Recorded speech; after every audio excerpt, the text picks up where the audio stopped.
লাভ হচ্ছে না, কি করা যায় বলো তো? মানে তুমি আবার কি নিয়ে চেষ্টা করছো? এই যে তোমায় ইমপ্রেস করে তোমার স্বামী হবার চেষ্টা। নীরব কথাটা ফিসফিস করে বলল। নিধি নীরবের অস্পষ্ট কথাটা শুনতে পেল না সঠিকভাবে। নিধি নীরবের দিকে প্রশ্নসূচক দৃষ্টিতে তাকিয়ে বলল, তুমি কি কিছু বলেছো? না না, কি বলবো, আমি কিছু বলিনি। আচ্ছা এখন তুমি যাও, আমায় কাজ করতে হবে এখন।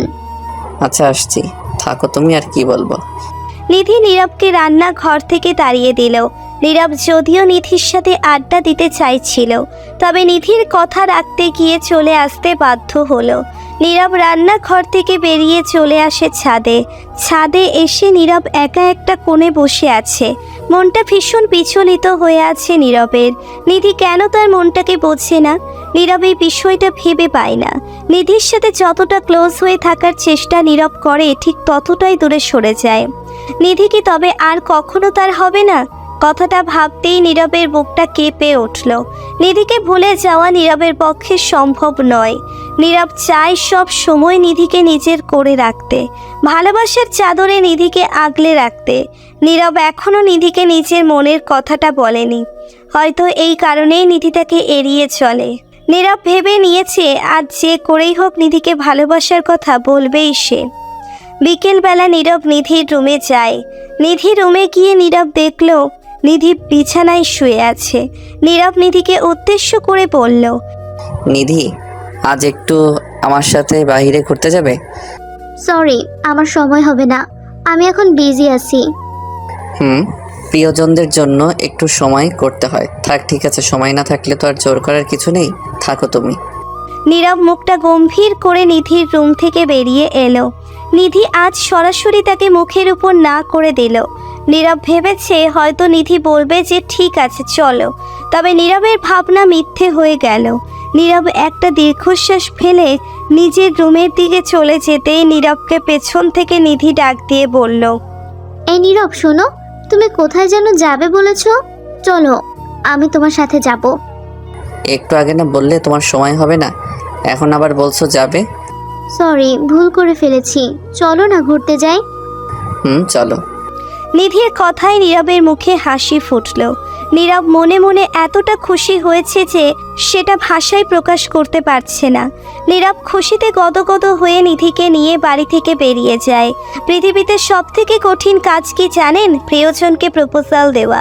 নীরব নিধির সাথে পাশাপাশি তো হাঁটছে ঠিক, তবে নীরবের মনের মধ্যে চলছে কেমন করে নিধিকে প্রপোজ করবে।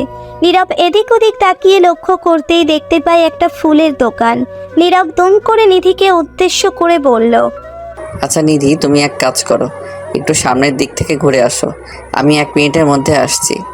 হুইট, কি সব বলছো?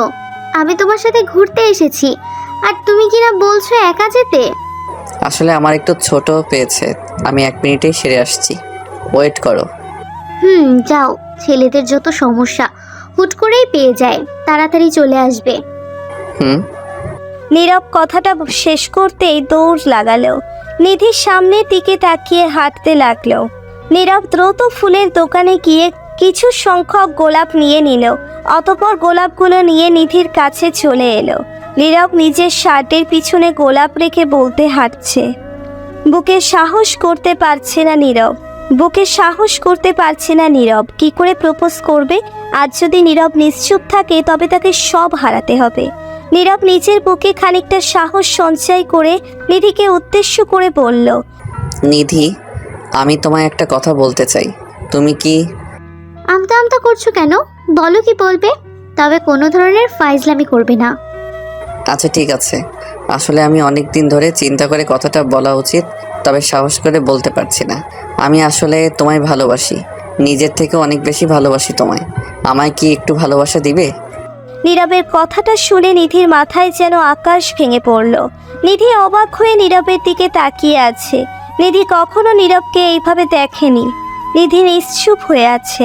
নিধি নিশ্চুপ দেখে নীরবের বুকের মধ্যেও অজানা ভয় চেপে বসেছে। নীরব ভয়ে ভয়ে নিধিকে উদ্দেশ্য করে বলল, নিধি, তুমি চুপ করে আছো কেন? কিছু কি বলবে না? কি বলবো সেটাই ভাবছি আমি। তোমার সাহস হয় কি করে আমায় এই প্রস্তাব দেওয়ার? তুমি জানো তো তুমি কি বলছো? এখানে না জানার কি আছে? আমি আমার মনের কথা বলেছি, আমার হৃদয়ের পবিত্র অনুভূতির কথাটা বলেছি। এখানে কোনো পাপ হবার মতো তো কিছু বলিনি আমি। দেখো নীরব, আমি তোমায় নিয়ে কখনো এমন কিছু ভেবে দেখিনি, আর না কখনো আমি ভাবতে পারবো। কারণ আমি তোমায় সব সময় একটা বন্ধুর মতো করে দেখেছি। তোমায় ভালোবেসে আপন করাটা আমার পক্ষে সম্ভব নয়। নিধির কথাটা শুনে নীরব নিজের চোখের পানি ধরে রাখতে পারল না। প্রিয়জনের বলা কথাগুলো কানে নয়, সরাসরি বুকে এসে আঘাত করে। নীরব নিধির সামনে দাঁড়িয়ে বিধাতার কাছে প্রার্থনা করছে যাতে করে তার চোখের জল যেন না আসে। নিধি নীরবের এই নীরবতার মানে বোঝার কোনো চেষ্টা করল না। নীরবের সামনে দিয়ে হন হন করে চলে যায়। নিধি চলে যেতেই নীরব পার্কের একটা কোণে হাঁটু গেড়ে বসে পড়ল। বুকটা ফেটে যাচ্ছে তার। নিধি আজ তাকে শূন্য হাতে ফিরিয়ে দিল। নীরব ধরো কিছু সময় অপেক্ষা করলো, অতঃপর বাড়ির দিকে চলে যায়। সারা রাত নীরব ঘুমাতে পারল না।